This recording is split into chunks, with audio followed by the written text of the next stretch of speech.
In this guide, we will explore how to easily integrate Ostorlab automated security testing for Android and iOS mobile apps into your build process.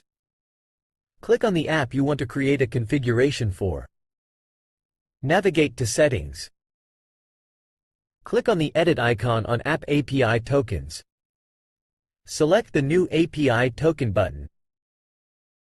Enter a brief description. Select Full Access.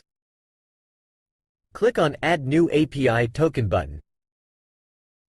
Make sure to copy your API key token. Click the Menu button. Next, click Library to expand. Access the Integrations page. Go to the AppCenter. Go to the Configuration settings. Create a new configuration. All the fields are required except for UI rules and test credentials. Make sure that the app name, owner name, and API key match the ones you got from AppCenter. Save the configuration. Click on the Edit icon on webhooks. You should be able to see a webhook with the status enabled. This guide covered the steps required to effectively and easily integrate Ostorlab autonomous security testing for Android and iOS mobile apps to your AppCenter build process.